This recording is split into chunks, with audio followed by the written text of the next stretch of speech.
Welcome back. Poor body image is not an easy issue to resolve, and when the Cambridge YWCA got a hold of the Beautiful Women Project, they were excited to share it with the public. Our arts correspondent Annalise Penny-Cook has the story.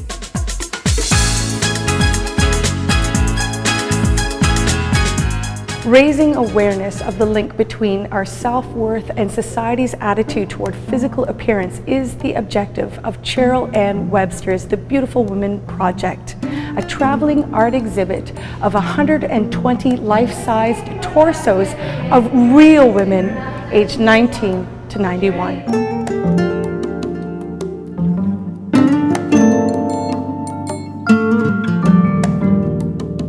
Please tell us a little bit about yourself and how this project came about.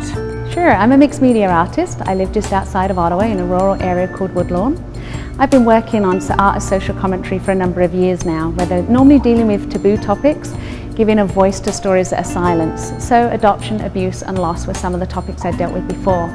But in 2003, when my daughter came home from school and just in passing mentioned that her friends were saving up for breast implants, as every mother knows, when it's friends, it really is inclusive of her too.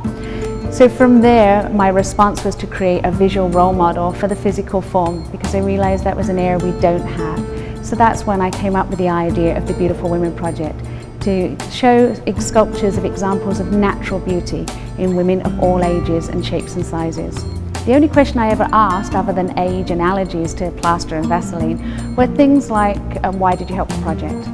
From there, some of them shared their life stories in which I found out their background, whether it's their career or their life experiences, and as you can see, I visually represented those on the sculptures. Tell us about some of the most common body misconceptions that are out there and that you try to deal with through this tour. Sure. Well, one of the first ones that we came across is that we don't recognize our own body. So if I took a plaster cast of you now, I could take it straight off your body and turn it around and show you, and I could almost guarantee your response would be, wow, is that me? At first I was really confused by this, but what it means is when we look in the mirror and we see our reflection, it's our perception that steps in. Any negative messages that we've heard before or we perpetuate ourselves, that's what we're hearing and therefore we're seeing. But when I take a second skin and show you it, there's no lying, it's the absolute truth. And women have been pleasantly surprised, which means we're spending all this energy desiring to be something different, to look different, but we already are different from our perception. That was highlighted again when I brought the presentation here and we give activity sheets to different high school and elementary groups.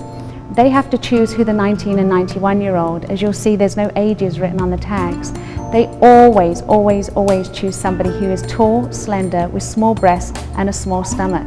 Because the perception is at 19 we have to be that size. Most of us are larger than the ones that they choose because the person they choose is actually unhealthy. Their other perception of choosing the 91-year-old is simply we get shorter and wider. So they often choose somebody who is a little bit overweight, maybe 20-30 pounds heavier than I am, but in their 40s.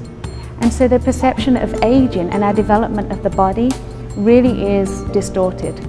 And how do you feel your art has been able to improve that body image, awareness and self-esteem? My dream has always been to make the world a little bit nicer, and you only have to look in the guest book for a few minutes to see the response from all ages that it's making a positive change in people. When we look around, we're bombarded with messages all day, every day, saying that from the top of our head to the tip of our toes, that there's something wrong with us. But there is a cure, of course. Every product out there will cure and make us look as beautiful as we're supposed to be. And I wanted to show that we're already beautiful, we're naturally beautiful, and that until we can embrace ourselves for who we are right now in this moment, no matter what's happened to our body, even if we do need to gain weight or we do need to lose weight at this time, until we embrace ourselves for exactly as we are, we're not going to be in the right sense of self to be able to move forward and make healthier decisions in life. I'm not saying it's a silver bullet and that everybody's healed after they see the project. It's not as simple as that, unfortunately. As the t-shirt says, it's much deeper, it's not black and white, it's a complex issue, and it takes repetitive messages for us to replace those negative ones with positive ones.